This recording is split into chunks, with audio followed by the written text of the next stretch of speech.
Hello, everyone. Welcome to today's webinar sponsored by Merck Animal Health, entitled Horse Management for the Horseless Pony Club Member. My name is Mandy Alexander, and I am the moderator for today's webinar, as well as the Marketing and Instruction Coordinator at the Pony Club National Office in Lexington, Kentucky. We encourage everyone to send in questions via the chat box during the webinar, and we will have a question and answer session at the end of the presentation. We would also like you to know we are recording today's webinar. The video link will be posted on the webinar page site within 24 hours. Keep in mind that you may need to download some additional software to view the recorded presentation. Today's webinar will be presented by Becky Smith. Becky is a graduate of River Bend Pony Club in the Virginia region. She currently resides in Connecticut, where she is a regional instruction coordinator for the metropolitan region.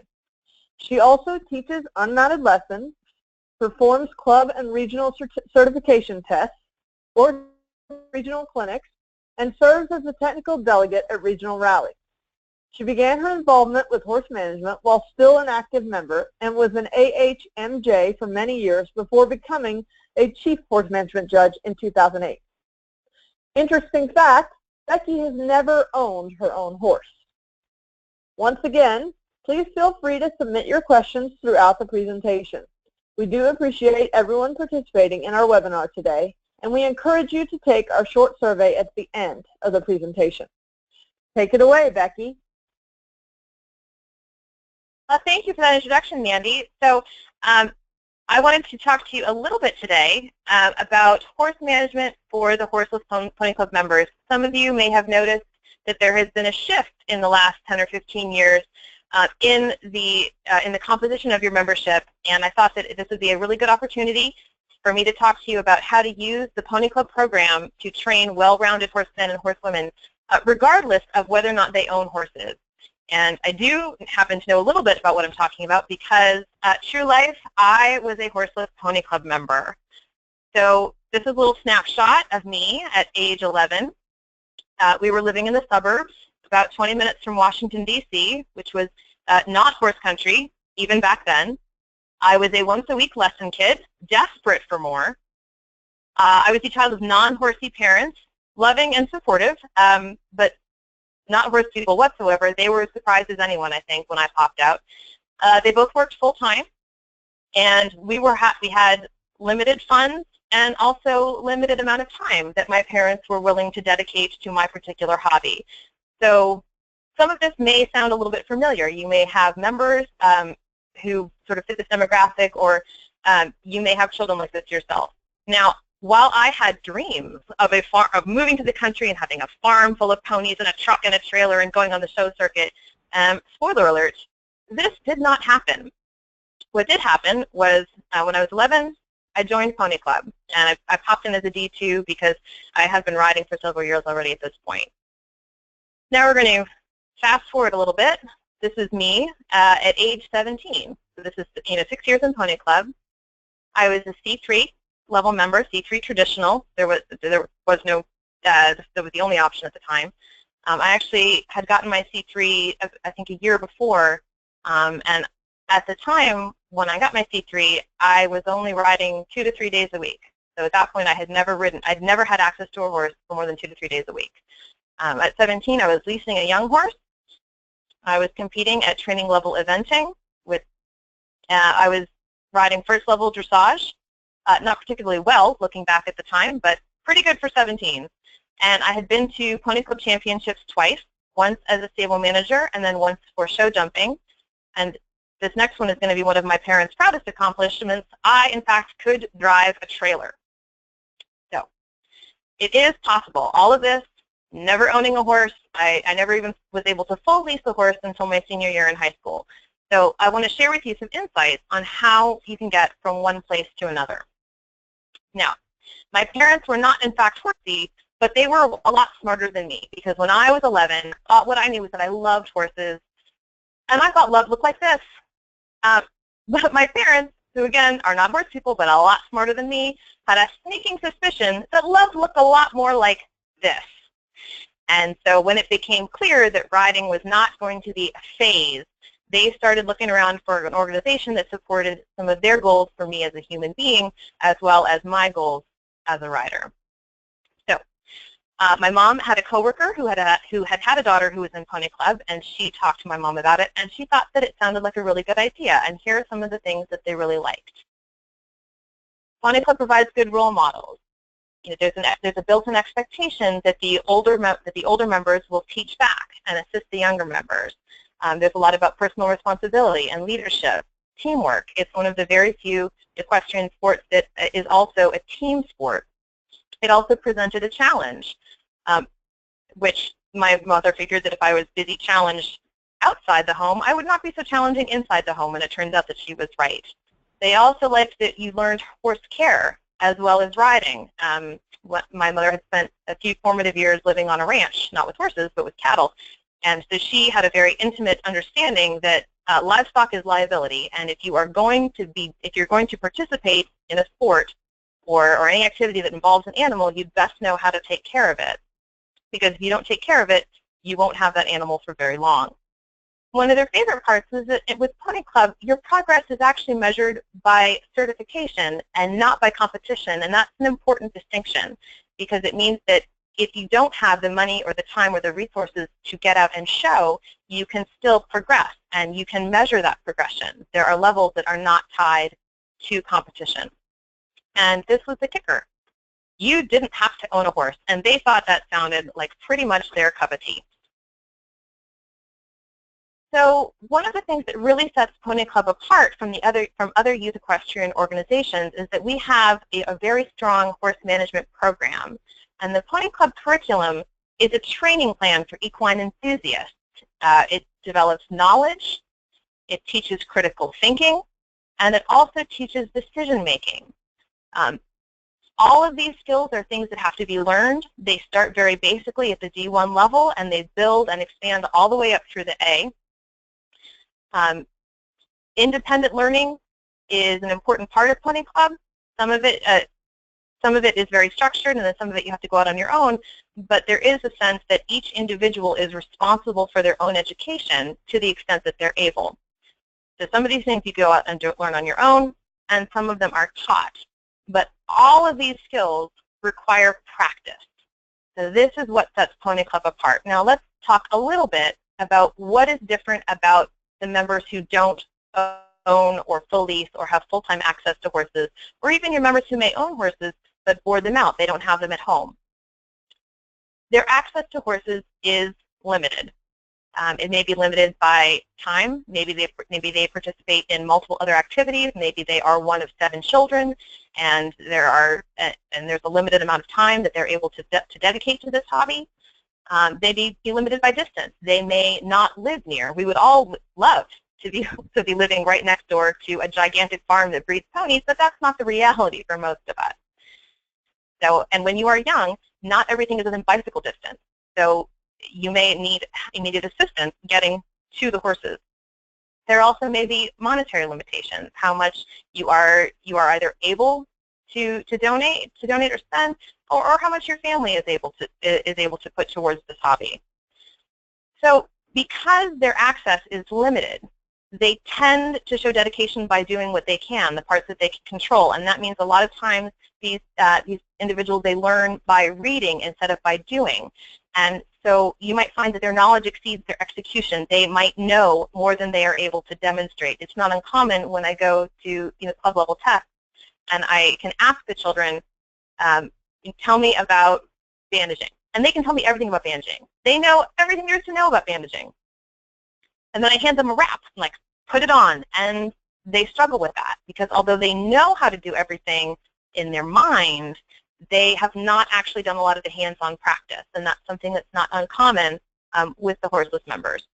They may also lack a sense of accountability. And by that, I mean, because they don't own or lease or have responsibility or care, for the horses, you might hear them say things like, "Oh, it's not mine," or "It's just the school." Hopefully, they're saying it's just the school saddle, not it's just the school horse. Although I have in fact heard both of those things. So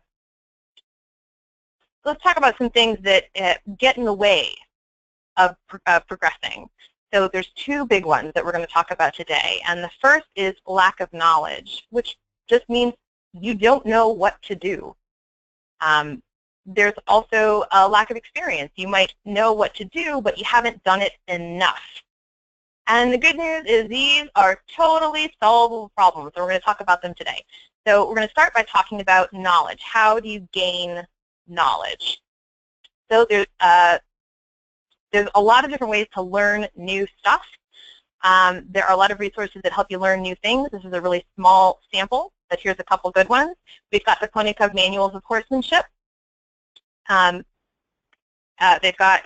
thing that's nice about these is that unlike a lot of resources for horses, they are written each manual is written in language that the children can understand. So the D-level manual is written at a level that could easily be understood by a 10-year-old reading it on their own, and that is certainly not the case for a lot of equine references. They're written for adults, or at the very least, teenagers who have good language comprehension. So you'll see the language and the words and the explanations and the diagrams that are used in the D manual are less sophisticated than the ones in the C manual.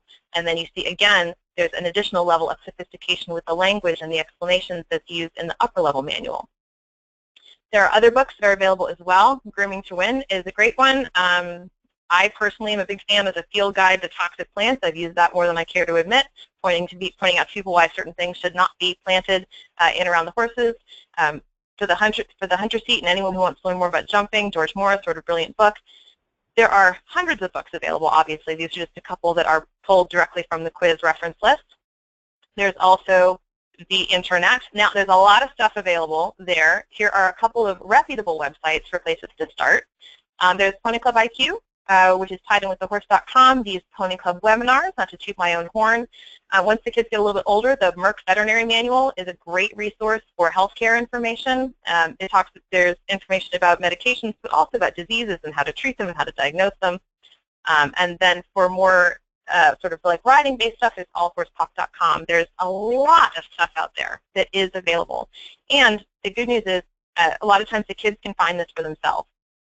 So this is something that they have control over. The internet is sort of the modern day equivalent of going to the library, which is what I would have done when I was a child before the internet.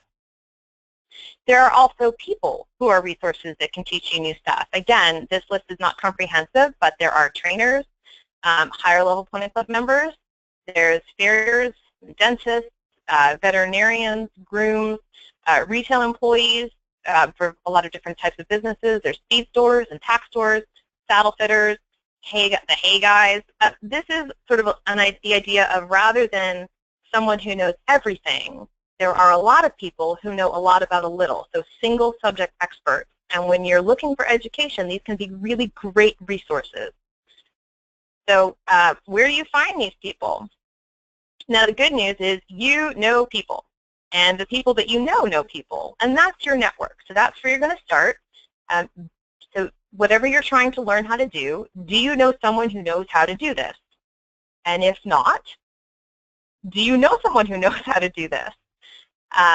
When you're looking for someone to help you, you want to consider, is this person good at whatever the task is, and are they willing to teach you?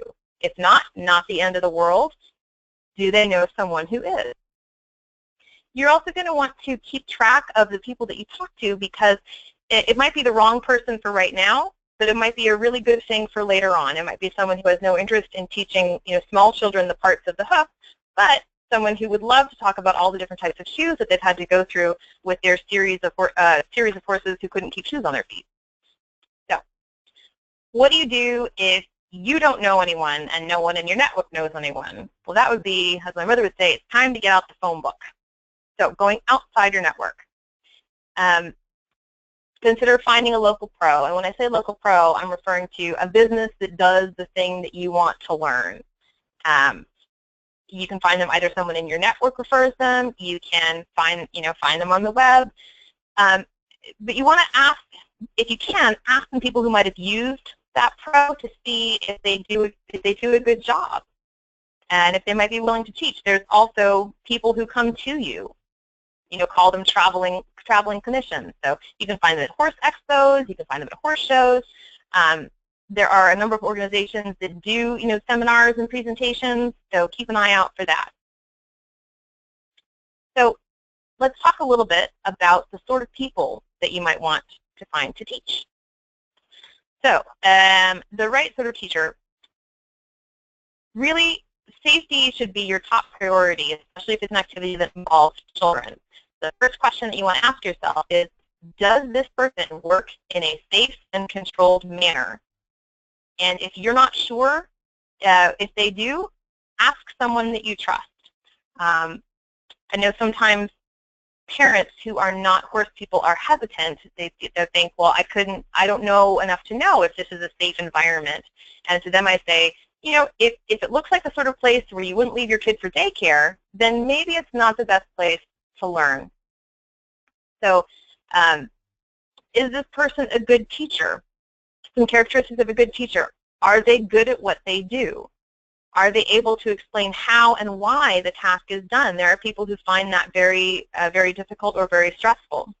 You want to find someone who is patient, especially with children, because they are going to be dealing with children and not everyone wants to. Are they familiar with the US Pony Club program? If not the end of the world. The good news is our program and our expectations are clearly written out. So as long as they are willing to work with that, then they can absolutely be a really valuable resource. Now this is all important because knowledge is really the foundation of good horse care. You've got to learn stuff. So everything with Pony Club starts with identification. So that's skills like name this, list this, describe this. These are things that start as very finite pieces of information that are usually memorized, and then they become the basis for evaluation, and that's the basis of decision making. So some examples of this. We've got initially the kids learn the parts of the pony, and that builds into confirmation. What are these parts and how should they fit together, and then what does that mean for the movement of the horse? You start very simply with the symptoms of a sick pony, and then you learn what symptoms would indicate a specific disease, and then you learn about treatment. You start with feeding rules, very basic, and then you learn about nutrition, and then you learn how to develop a nutrition program so your horses neither become too skinny nor too fat. And the good news is horseless riders are often really good at identification. Those are specific pieces of information that they can memorize, and they don't need to be they don't need a horse to do it, and they don't need to necessarily even be around a horse to learn it. So that's an area of strength for them. Talking a little bit about gaining experience, this is going to be harder for the horseless because they don't always have access, but it can still be done. So this is a diagram that's probably going to look pretty familiar to most adults out there. It's fast, cheap, or great. Please choose two. Now, ideally, we would all live in the land of fast and very high quality. That usually costs a lot of money. I'm sure that there is an amount of money for which you can essentially staple yourself to Philip Sutton, and he will teach you everything that he knows. I shudder to think what that amount of money would be. Now, we want to stay away from the left side, where we're on, fast and cheap but low quality. That would be sort of, so if you needed to learn something, sort of like dropping it into Yahoo Answers and seeing what you get. And it would be fast, but it would probably be terrible. Most of us are hoping for the lower half, where we're in the really high quality, but not breaking the bank. And so let's talk a little bit about how we can do some of those things. So now when I was coming through Pony Club, there were two main paths up the levels. So this would be the first one, the horse owner. Now the idea here is that if you own a horse and you are responsible for its care, you will become a well-rounded horse person. That is not necessarily true. Partly because owners are not always responsible for daily care, partly because expertise in one area does not confer expertise in other areas. So if you are a horse owner, you tend to learn the things that you do every day, and you learn sort of what comes up naturally. So if you have a horse who injures himself, you learn how to bandage. If you have a horse who cannot stay in a paddock, you learn how to fix fences. But you don't. So you learn those specific pieces because they apply to you and your horse, but you don't get that. Usually get that broader and that broader spectrum of information. So just because you can do some of the things doesn't mean that you are a well-rounded horse person. So becoming that experienced horse person involves knowledge, and then expanding that knowledge, and then applying that knowledge. Simply owning a horse doesn't make you a horse person.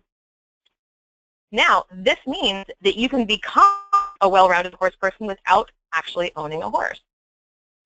And so the second thing that you might hear, and you still hear this even today, is that you don't own a horse, so you should be a working student. And the idea behind being a working student is that you learn by constant exposure. You are in the barn, sun up to sundown. You are involved in the routine horse care. It may or may not involve specialized tasks. These things tend to come up sort of in the flow of the day or what specific horses need done. The way that it traditionally works is the person works, either paid or unpaid, for a certain number of hours in the barn, and then in exchange they get lessons, paid or unpaid. By paid, I mean you may be paying for lessons on top of being a working student, or you may just get rides. There are some advantages to this. It can be cheap. I say can be, because it can also be very expensive to be a working student. It all depends. There's a lot of different arrangements that are out there. Some of them are more beneficial to the students, and some are more beneficial to the trainers. I know there are situations where you are expected to be in the barn 8 to 12 hours a day, 6 days a week, and in exchange you get less than a day and the privilege of paying about $2,000 a month in board. That may not be the best use of your resources. There are some disadvantages to being a working student. It takes a lot of time. It's very hard to be a working student and do anything else. And the majority of your time is spent in those routine tasks. And it's not that mucking and feeding and watering and sweeping are not skills that need to be learned, because they do. But once you've learned them and once you've mastered them, continuing to do them over and over again doesn't actually increase your knowledge. So you need to consider the use of your time. So again, how do you get to be a well-rounded person? In essence, you get there by combining knowledge and practice and experience. And note that horse ownership is not actually required. So now that we've talked a little bit about knowledge, let's talk a little more about experience. Ways you can do that and do it in a really effective way. So I would think about picking a specific task and be quite detailed. Then you're going to try to figure out how to tell if it's done well or done poorly. You may need help doing that initially, but once you've figured out how to tell if it's done well or done poorly, you're going to do it enough times that you can do it well. Now, if you need help, try to find someone who's good at doing that thing that you want to learn how to do. Try to get them to help you. You might have to be creative in getting them to help you. It's really tempting to plop yourself down in front of someone and offer to be taught. But this actually puts a lot of burden on the teacher. So if they can't or they don't want to, ask them for a recommendation. Someone else who does that same thing and does it well, hopefully they'll be able to help you out. Now, here are some ways that you can actually get a better experience by taking a more active role in your education. Be really, really specific about the content. Don't plop yourself down in front of someone and say, teach me about conformation. That's too big. You can teach an entire semester in college on conformation. You could probably even teach 2. So what are some more specific pieces? So this is a good one for the Ds. Legs are weird shaped. So what is the difference between a normal leg lump and something that I actually need to worry about? So which ones are blemishes and which ones are unsoundnesses? The kids learn a lot of conformation flaws. Which ones should they actually be concerned about? I've yet to ride a horse whose competitive career was cut short because it had a pig eye. It may not be pretty, but it's not actually probably going to hurt him in the long run.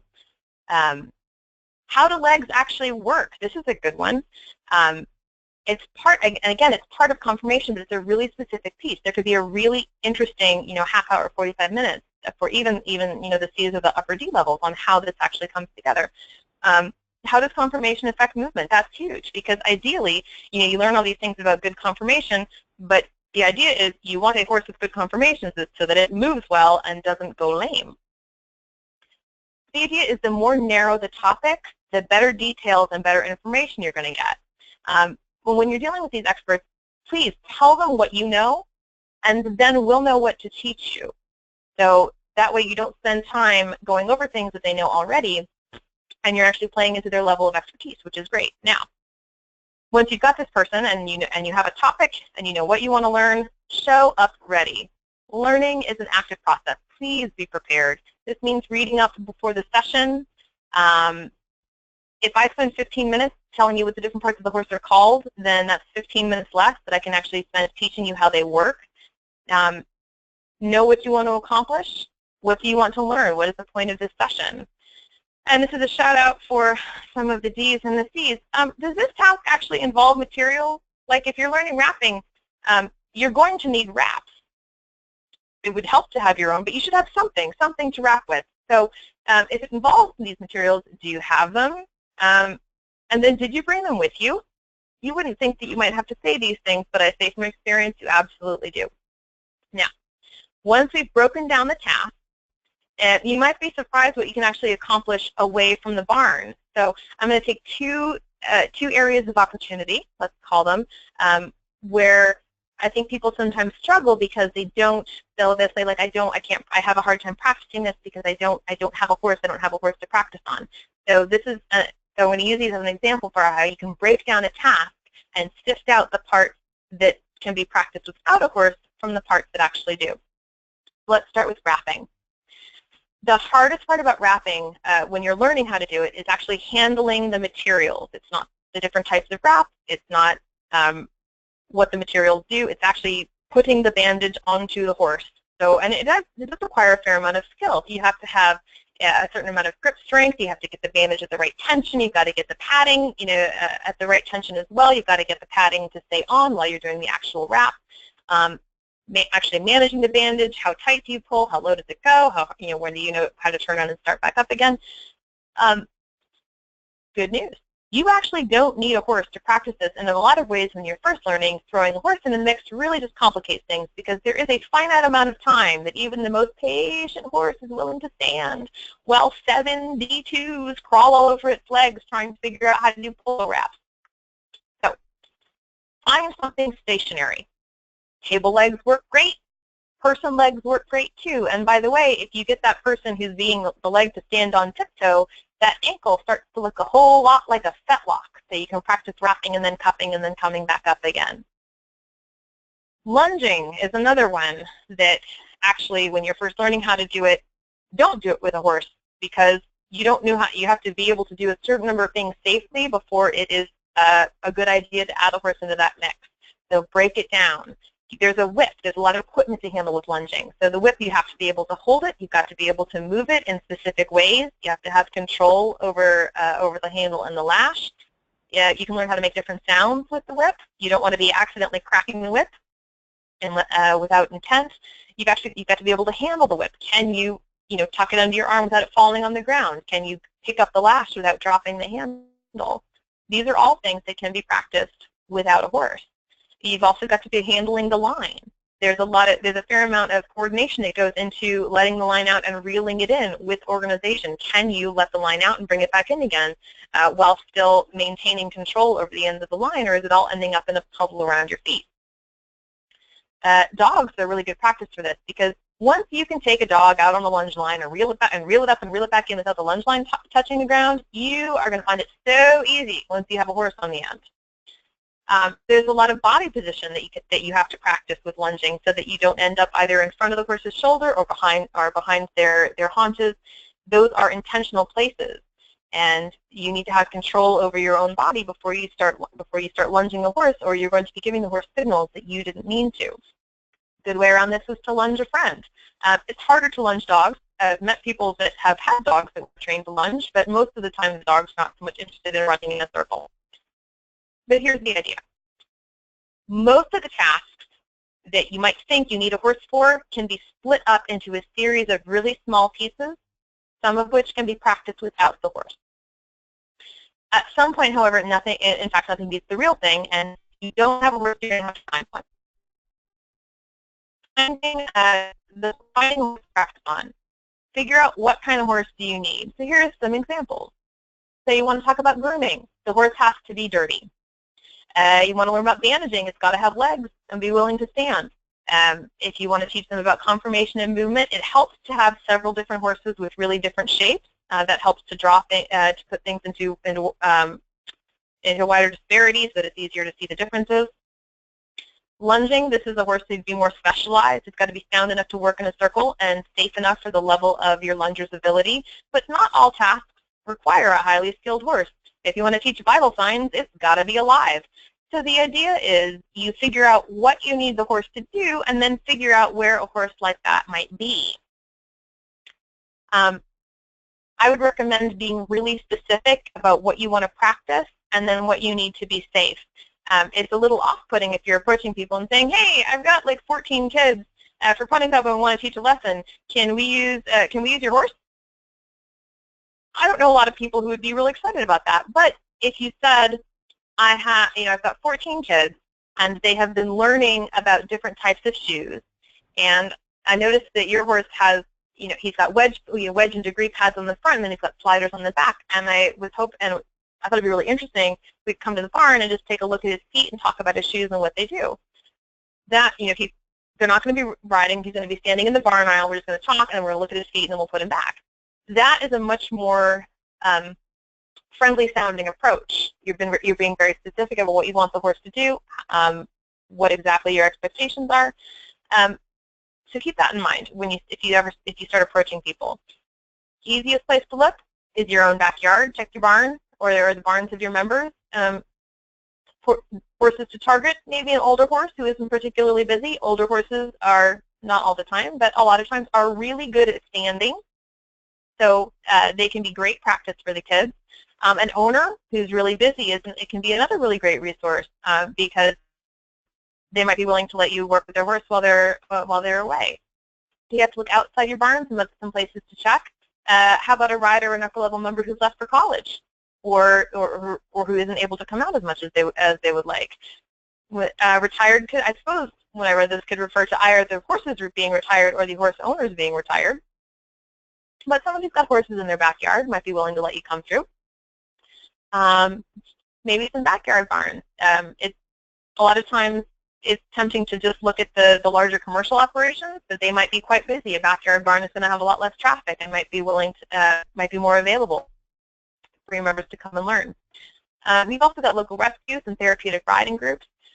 The resources in everyone's region are different, but I would encourage everyone to look outside the resources that you and your members are currently using and look at what else is available in the area.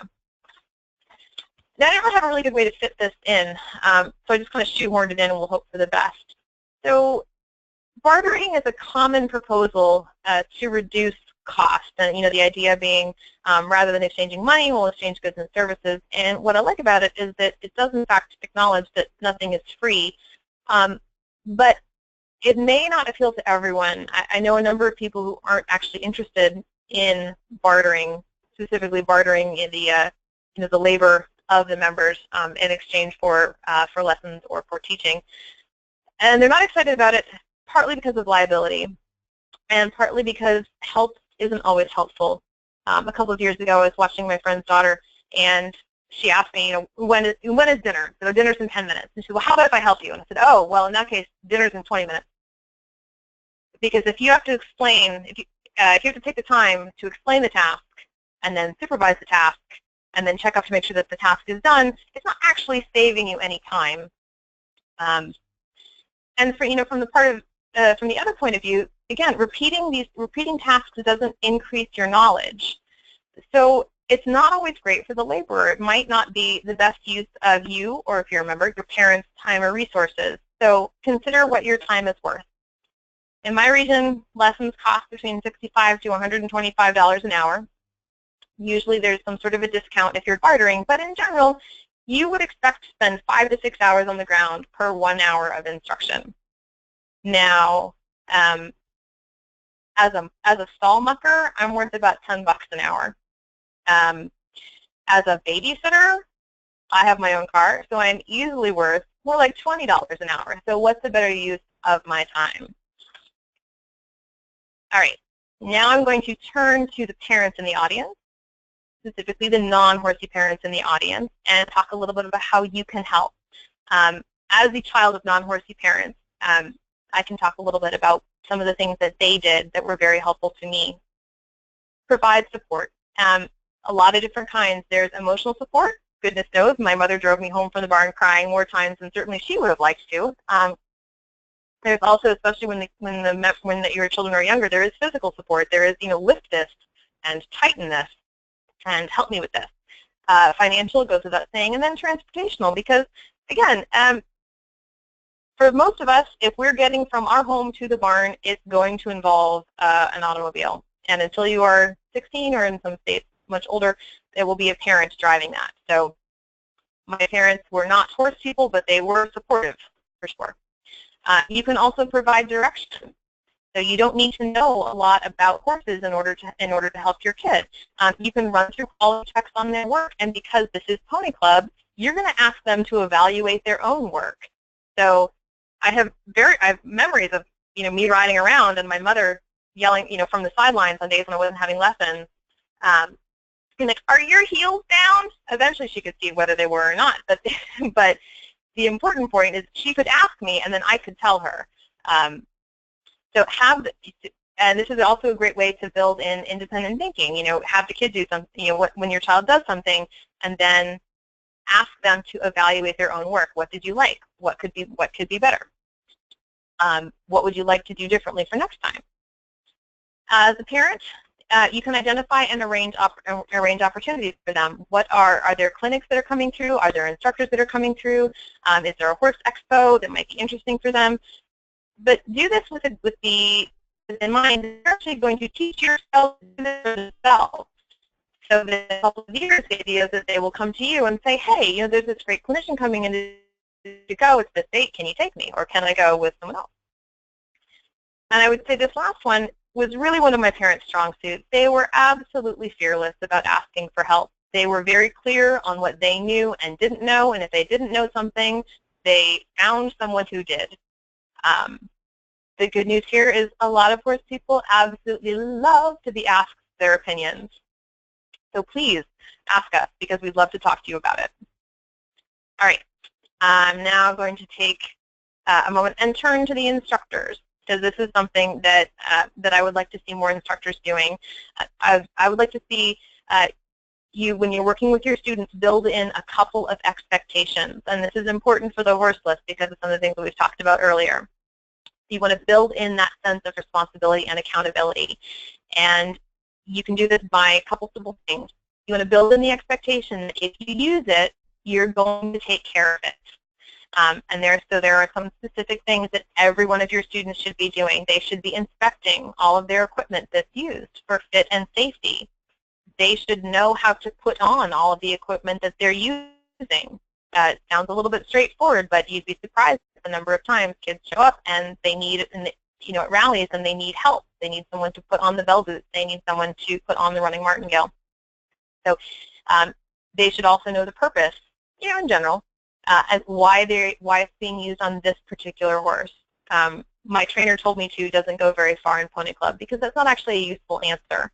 You want them to understand what they're using and why they're using it, and how to put it on, how to use it. They should all be cleaning tack. They should all be brushing down the horse after they've ridden. They should put all of their own equipment away. They should tidy up the barn. They should be sweeping. They should be picking stalls. So the second expectation that you should have for all of your members is that if you see something, say something. So safety is everyone's top priority. And so all of the students should know that the expectation is if they see something that's happening that they think is unsafe, if it's within their ability to fix it, they should intervene. And if not, they should find an adult. So if they see someone who's out in the ring, who's jumping a giant oxer backwards, they need to go and find an adult. If they see a horse who's down in the stall and thrashing around, they should go and find someone. So it's little things like this. You build in the expectation, you build in the responsibility and the accountability. These are all ways that you can help build that sense of responsibility in your members. because these are some of the ways that you become a good horse person. You look at stuff, you understand what it's for and how to use it, and you take responsibility for the safety of the horses around you. So for the DCs and the center administrators and club officers, I'd like everyone to take a look at your particular club and center. So what sorts of activities does your club and center offer? A member who doesn't have a horse, or maybe they have a horse that can't be taken off the property, could they participate? Are you having mounted meetings? They're in a separate location, and the expectation is that everyone will trailer their horses there. Well, if you don't have a horse or you don't have a trailer, how could you participate? Is there a balance between mounted and unmounted activities? Are the unmounted activities always taking place in someone's basement? Well, that's not going to be as useful for some of the horseless members, because they are going to need to practice some of those hands-on skills. There are some existing, horse-free opportunities. They're built into Pony Club. The first one that comes to mind, especially for the younger members, is quiz. Quiz is a great way to get them excited about horse management knowledge and horse knowledge and horse sports. There's also, stable managing at rallies. But there are some other ones as well. There's the Pony Club Badge program, which is really popular with younger members. There's specifically the horse management certifications. I always think it's kind of a shame if I see kids, stalling out at the C1 level because they don't have horses that can jump any higher, when now they can go all the way up through the HA and really develop that horse knowledge, which I think is one of the more exciting parts of Pony Club. So take a look at your club, and what are the expectations that you have for your members, and what are some ways that you could maybe tweak or alter or offer slightly different opportunities that would be more welcoming or more exciting for members who don't have their own horse or can't easily bring a horse to participate. So I thought I'd throw a couple out there just to to get started. So this is one that's been pretty popular in my region. We have a couple of clubs that operate more like riding centers, and these kids were struggling with how do you do a record book if you don't have your own pony? Well, we had them pick a specific pony. In this case, they were school ponies. They used the record book as a template to find out more about that pony. What does this particular pony eat? What's this pony's schedule? What's this pony's health history? What are these ponies? What's this pony's special needs? They then maintain that record book. So checking back in with the owner or the barn manager, once a month or once every couple of months to see what's changed, what's different. And then as an added bonus, they actually can use this record book then for their certification. So rather than learning about a lot of general horse information, they're learning more specific information about one specific horse, and that actually helps nail down some of these options. Why does this particular pony get 2 carrots for breakfast and 2 carrots for dinner? Well, maybe this particular pony is turned out with a horse who's a hard keeper and has free access hay for 13 hours a day. And if they actually fed him grain, he would probably die of diabetes. So this particular horse needs a cribbing collar. Well, what is a cribbing collar and why do you need it? So taking some of that general knowledge and making it really specific can be a really valuable exercise. This is a good one as well. Let's call it backyard barn days. So the idea is that you have members choose the horses and then they do morning chores, which can be a real eye-opener for some of the kids that have never actually taken care of a horse outside of a rally or maybe pony club camp. So whatever the morning chores are, they feed, they water, they muck, they do blankets, they swap blankets. If you do boots, they put boots on. If the horses get turned out, they turn out the horses. And you can use their certificate level to determine the number of horses that they're responsible for caring for. So say a D1 gets 1 pony and a D2 gets 2 ponies and D3 gets 3. And realistic start time, I know there are barns that start morning chores around 6 o'clock in the morning. That's probably not going to be a big draw for the parents, but maybe you could push everything back a little bit later. Write out a chore list for the kids so that they know exactly what has to be done. I'm going to give them clear expectations, but, and this is the key, do not help them with the chores. It will take them a really long time. They will probably be bad at it, but that's okay. You have to be bad at it in order to get better. But the kicker is no riding until chores are finished, just like real life. that would be a really valuable way to teach them sort of the routine of horse care. Sometimes I see kids that show up at rally that have clearly never taken care of their horses before, start to finish, at all, and that can be a bit of an eye-opener for them at overnight rallies. So again, you're taking that general knowledge and making it really specific, helping them with access. So to review, so for horse management, we've got this great pony club curriculum that helps train equine enthusiasts. It's got a planned progression for knowledge and critical thinking and decision-making skills, but bear in mind that all of these things have to be learned.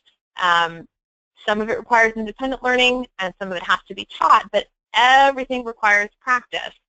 And a couple of them require access to a horse, but the only difference between the horseless members and the non-horseless members is access to horses. So if you can break down the tasks so that they can practice as much as they can horse-free, and then provide opportunities to bring those skills together and practice on a horse, you really shouldn't see any distinction. There's nothing holding them back. All right, so I'm going to take this opportunity to thank Merck Animal Health for providing this opportunity for Tutoring Tuesdays. And Mandy, let's open it up to questions. Okay, so we'll give it a minute to see if you're so entertaining. I don't know if we have any questions. So you definitely made me laugh, so I'm sure other people laugh, especially with the pictures at the beginning, because I was you too. I was the same way. I saw myself just loving on them, and my mother was like, if I'm going to learn to ride, I need to learn to do the barn chores too. It turns out love does not much solve. Exactly. Exactly. You can't just, and neither does osmosis. Also, neither does, praying that you walk in and there won't be any poo in the stall, because that never happens. My pony would never. Wow, I'm impressed. You had such a thorough presentation that we're not going to get any questions. I'm going to be impressed. I'm hoping someone is frantically typing right now. Well, I thought that this would be a good and timely topic, because the region where I currently live is the metropolitan region. That's the metropolitan New York region, and so land here is very restricted. There is not a lot of countryside left within driving distance of New York City, which is geographically right in the middle of my region. We are all of Long Island, and then Westchester County, and then Fairfield County in Connecticut, and so we are definitely seeing the shift. It's by far the minority in my region, the number of kids that own horses. We do have a lot of kids who half lease or quarter lease or third lease or eighth of a lease every other Tuesday horses, but there are, in my region, I can only think of a handful of kids who have horses at home, and there is a challenge that comes with the expectations of how do you learn things if you're not doing it every day. And my point is that you don't have to do it every day in order to learn these skills. Just being around isn't actually even enough. If you can direct the learning and learn with intent, you can actually get a lot out of the Pony Club program without actually having to own a horse. I'm living proof. Exactly. Oh, here we go. Oh, well, one saying thank you, but so this person asked if you can explain what a pig eye is. Oh, so when you're like a D1 or a D2 and you're learning all of the conformation flaws, there's a little section where it talks about conformation flaws of the head, which I always thought was a little bit strange, because they're not so much flaw is a strong word for something that doesn't look pretty. And so one of the flaws that always got listed is pig eyes, which are eyes that are very small compared to the rest of the horse's face. And I think the old man used to say they were small and mean looking. So, and that goes down as a conformation flaw. And so sometimes when you talk to the kids, they will list like that right up there with like cow hocks. And I would argue that cow hocks actually have, where the horse's hocks are closer together than their fetlocks. That means that their back legs splay outwards and they're bearing weight unevenly. can have a lot more influence on soundness and long-term usability than something about the head that's maybe not so pretty. That was as good a description as I could think of myself. So I'm pretty sure the new manual doesn't say mean looking anymore, but I know the old one did. Yeah, that's I can, depending on the horse, I could completely agree with that. I had a couple people who are saying thank you very much for a great presentation. She said thank you for giving her many ideas on how to successfully help a Horseless Pony Club member, and another one saying that their club doesn't hold many unmounted activities, and so she has some great ideas, which I think is wonderful. An area of opportunity. Yeah. So, and then thank you for your answer on the pig eye question. So it sounds like everybody's very appreciative of the ideas you've given them, especially because they can use these for unmounted meetings. It doesn't necessarily have to be a horseless person. It's true. So, yeah, but it's nice to know that someone such as yourself has gone so far with Pony Club without ever owning a horse. I really did think that was a pretty interesting tidbit about you. I read that before we started, and I was pretty shocked, honestly. I don't think I know anyone else that has never owned a horse and gone as far as you have. So, in some ways, looking back, I've actually had a lot of opportunities because I didn't own a horse. Part of them were, for life. I was able to to move to Massachusetts, which I would not have been able to do had I owned a horse because I wouldn't have been able to afford board. But I've had the opportunity to ride a lot of different horses, and I've been able to ride out of a couple different barns where I really would just show up and say, who needs riding today? And it would be the retired horse, who just needs to stay in shape. And then they'd throw me up on like a 4-year-old who's hopefully going to be like a hunter, maybe if they can figure out how to make it jump, and then maybe a person needs some reschooling. And because I didn't have my own horse at the time, or I wasn't even leasing at the time, I really was free to move around and go to different barns and ride a lot of different horses. It would have been I would not have been able to have the flexibility that I did, especially as a young adult, if I'd owned a horse.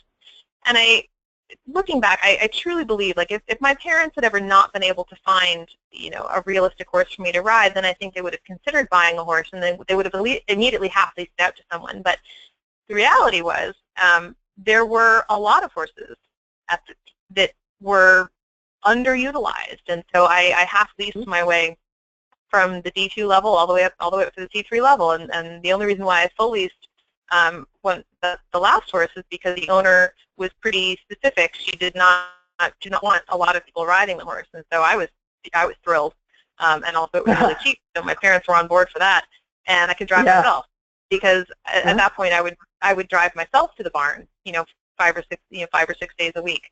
My parents had zero interest in being my full-time barn transportation buddies. They were they were very supportive, but they were also very clear that I was not, in fact, the only child in the family, and that if I thought that they were mortgaging not only their money and their house, but their lifestyle towards my hobby, then I needed to re-examine my expectations. And so, because I was leasing, when I started in Pony Club, I was riding a medium pony, and I hit a growth spurt, and we were able to shake hands part ways, moved on to a lovely, short thoroughbred, and rode her until she was well into her mid-20s, and at that point I was a C2, and she needed to step down and do less, and so I was able to step to a different horse that was, again, like, very appropriate for where I was at the time. And had I owned a horse, I would have had a lot, would have really struggled, because I either would have had to sell the one horse, because there was no way that my parents were going to collect horses for my benefit, and then try to find something more suitable. And I was able to ride some really nice horses that were nice enough that their owners had no interest in selling them, which is handy. There's a lot to like about leasing. Yeah, there is. I completely agree. Well, it looks like Looks like you did. Covered it really, really well. So since we don't have any other questions, we'll go ahead and call it a day. If you have other questions, feel free to email us at Pony Club. We can certainly get questions to Becky and continue if there's more discussion. So I want to say thank you again to Merck Animal Health for sponsoring our webinars. We certainly appreciate their sponsorship. And thank you again, Becky, for presenting such a nice webinar. And oh, you're welcome. Thank you so much, everyone, for attending. All right. And everyone have a wonderful evening.